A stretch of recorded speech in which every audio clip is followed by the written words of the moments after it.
नमस्कार दोस्तों, स्वागत है आपका हमारे खुशियाँ वॉइस ऑफिशियल चैनल पर। दोस्तों, आज आपको बाप और बेटे की कहानी सुनाएंगे। चलिए दोस्तों, स्टार्ट करते हैं।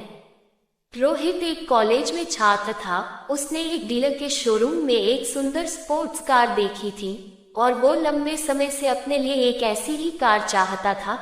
रोहित जानता था कि उसके माता पिता इसे खरीदने के लिए सक्षम हैं, इसीलिए उसने उन्हें बताया कि उसे ये कार अपने ग्रेजुएशन कंप्लीट होने पर गिफ्ट के रूप में दे। देखते ही देखते वो दिन भी आ गया और पिता ने जेम्स को अपने निजी कार्यालय में बुलाया। उन्होंने उससे कहा कि मुझे तुम्हारे जैसे अच्छे बेटे पर बहुत गर्व है। उन्होंने उसे बताया कि वह उससे कितना प्यार करता है और उसे एक प्यारा रैपर से लिपटा हुआ उपहार दिया। रोहित उस छोटे से गिफ्ट के डब्बे को देख निराशा महसूस करने लगा, लेकिन वह जानने के लिए उत्सुक था कि ऐसा क्या था उस बॉक्स में। इसलिए उसने बॉक्स तुरंत खोला और उसमें एक लाल कपड़े से लिपटी भगवद गीता देखी। आप इतने अमीर हैं और आप मुझे केवल एक गीता दे रहे हैं। काफी गुस्से से अपने पिता पर वो चिल्लाया और अपनी नाराजगी और गुस्से के वश में आकर आनंद ने न आव देखा न ताव तुरंत घर छोड़ दिया। काफी साल बीत गए। रोहित अब एक सफल व्यवसाय बन गया था। वह अपने जीवन में खुश था। उसकी शादी हो चुकी थी और उसके 2 बच्चे थे। उनका परिवार एक सुंदर घर में रहता था, लेकिन उसके पिता के साथ टूटे रिश्तों के कारण उसकी आत्मा अभी भी आहत थी। रोहित अपने पिता का घर छोड़ने के बाद कभी उनसे नहीं मिला था।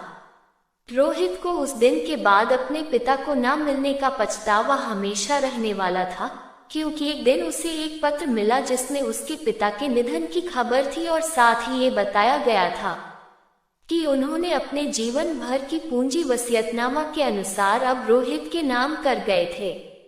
अपने पिता की सारी संपत्ति विरासत में मिली तब रोहित अपने पिता के घर पहुंचा और कुछ महत्वपूर्ण कागज की तलाश करने लगा और गलती से उसे वही भगवद गीता का उपहार लिपटा हुआ मिला, जिसे देख उसे फिर उसी उदासी का एहसास हुआ। उस गीता को उसने अच्छे से देखा तो उस पर अपने पिता की हैंडराइटिंग में कुछ लिखा पाया।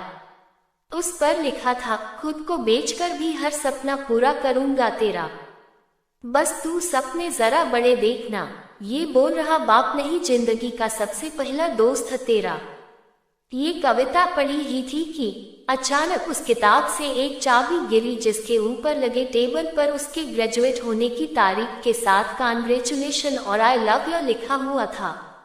रोहित के सर के ऊपर से उसके पिता का साया तो पहले ही उठ चुका था और आज उसकी जिंदगी की सबसे बड़ी गलती के बारे में जानकर उसके पैरों के नीचे से जमीन भी खिसक गई।